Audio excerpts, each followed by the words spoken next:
Jack the Ripper. They beat a FCS team that was 5-6 last year with a 12,000 stadium at home by basically 2 touchdowns the second week of the season. Oklahoma is going to kill Nebraska based off this week. Well, that's why you play the games, right? I certainly think Nebraska is one of those teams that they play up or down to the competition. You know what I mean? I wouldn't be surprised, and we saw this last year, right? I really, really wouldn't be surprised. I really wouldn't be surprised if it's a close game again next week. They pull ahead late and obviously prove they're the more talented team against Georgia Southern. They play Oklahoma really, really close with the first-year coach and Brent Venables. And then you start getting into Big Ten play. And I'll be honest, I mean, this weekend, you want to see some separation in the Big Ten. And I just haven't seen it, that much. You look at it goes back to Penn State and Purdue. That was a very close game. You'd want to see somebody pull away there. Michigan State barely beat, who was it, Western Michigan, I believe. They didn't barely beat them, but you know what I mean? They didn't beat them by as much as what people thought they were going to beat them by.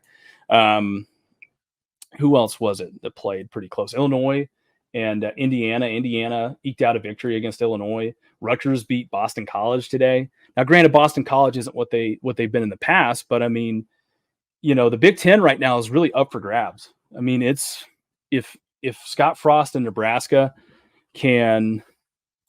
if they can just kind of keep themselves, if they can really just keep themselves in this thing, right, and just take it one game at a time. Let's get through Southern next week. Let's try to beat, Oklahoma. And I think we can beat Oklahoma. I think Nebraska, like I said, if they can figure the coaching and the talent like I said, it's not figuring the talent part of it. It's how to manage that talent, right? That's the key thing there. If they can do that, eliminate special teams mistakes and allowing special teams to really dictate games, I think they'll be fine going into the Oklahoma game. They'll have a chance. Like I said, right? They'll certainly have a chance. What are you guys thinking again here? Let's jump back into the comments and see some more of what you guys think.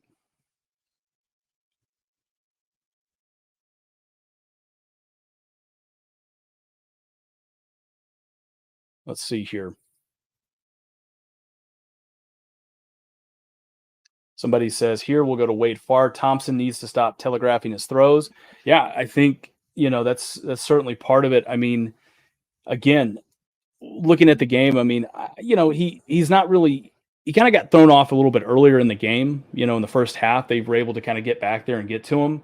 And so obviously, when you play quarterback, you're not really sure what you're going to be doing and how that's going to affect you. So I think that's kind of part of the problem. He got his timing sort of thrown off a little bit in the first half. They weren't really moving the ball at certain points when they needed to. Drives were stalling out. Just little things were going against him. And yeah, I can see what you're saying. The telegraphing of his throws, that kind of came back where that Mike linebacker for North Dakota ended up, pretty much just picking him right off. It was just boom. And that's the other part of it too. I don't know if you necessarily saw him either. I mean, it was, when you looked at it, I mean, it was literally right to him. So I'm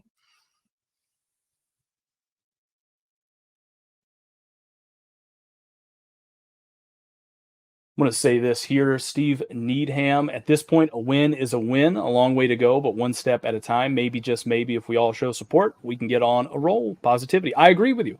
Again, I don't disagree with you, right? Sometimes, I try to be realistic with things, right? I really try to be, I try to be realistic with things, right? It's one of those things I just can't. Sometimes it's so difficult, right? Because I try to be, like I said, not overly positive, but not overly negative. So I try to sort of fill that void, right? That's my big thing with it. But I think you're right. I think you got to sort of take some positivity away from this. You got to drink a little bit of Kool-Aid from a game like this because, hey, look, if it was, it can't be all that negative. Granted, again, it was an FCS team, but they still pulled the victory out, right? And that's what you wanted to see. You wanted to see, can Scott Frost finally pull a victory out, in a one-score game? And they did that, right? And that's what they've been talking about.